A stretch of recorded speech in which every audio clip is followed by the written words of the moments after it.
হরে কৃষ্ণ। আপনাদের সকলকে আমার চ্যানেল মাইথোলজি উইথ রেবাতে স্বাগত। আচার্য শ্রী অভয় চরণারবিন্দ ভক্তি বেদান্ত স্বামী প্রভুপাদজিকে প্রণাম জানিয়ে শুরু করছি আমার আজকের পাঠ।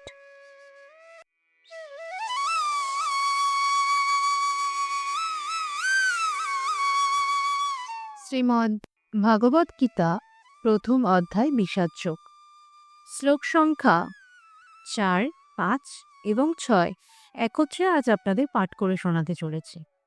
অত্র শূরা মহেশ্বসা ভীমার্জুনা সমায়ুধি যুযুধানো বিরাটশ্চ দ্রুপদশ্চ মহারথ দৃষ্টিকেতুশ্চিকিতানः কাশীরাজশ্চ বীর্যবান পুরুজিত কুন্তিভোজশ্চ শৈবশ্চ নরপুঙ্গবः युधामानुश्च विक्रान्त उत्तमौजश्च वीर्यवान् सौभद्रद्रौपदेयश्च सर्व एव মহারথা।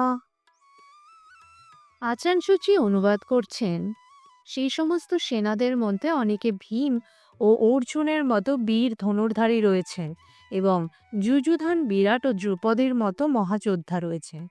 সেখানে দৃষ্টকেতু, চেকিতান, কাশীরাজ, পুরুজিৎ, কুন্তিভোজ ও শৈবের মতো অত্যন্ত বলবান যোদ্ধারাও রয়েছেন। সেখানে রয়েছেন অত্যন্ত বলবান যুধামন্য, প্রবল পরাক্রমশালী উত্তমৌজা, সুভদ্রার পুত্র এবং দ্রৌপদীর পুত্রগণ। এইসব যোদ্ধারা সকলেই এক একজন মহারথী। যদিও দ্রোণাচার্যের অসীম শৌর্য, বীর্য ও সামরিক কলাকৌশলের কাছে ধৃষ্টদ্যুম্ন ছিলেন এক অতি নগণ্য প্রতিবন্ধক এবং তার ভয়ে ভীত হবার কোনো কারণই ছিল না দ্রোণাচার্যের পক্ষে, কিন্তু ধৃষ্টদ্যুম্ন ছাড়াও পাণ্ডব পক্ষে অন্য অনেক রথী মহারথী ছিলেন যারা সত্যি সত্যি ভয়ের কারণ হয়ে দাঁড়িয়েছিলেন। দুর্যোধনের পক্ষে সেই যুদ্ধজয়ের পথে তারা ছিলেন এক একটি দূরতিক্রম্য প্রতিবন্ধকের মতো, কারণ তারা সকলেই ছিলেন ভীম ও অর্জুনের মতো ভয়ঙ্কর।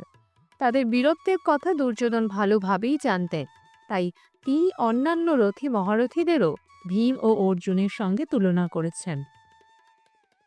বন্ধুরা, আমার উপস্থাপনা আপনাদের কেমন লাগছে অবশ্যই কমেন্ট বক্সে কমেন্ট করে জানান। আর যদি ভালো লেগে থাকে তাহলে অবশ্যই একটা লাইক, শেয়ার, সাবস্ক্রাইব করে আমার পাশে থাকার অনুরোধ রইল। হরে কৃষ্ণ।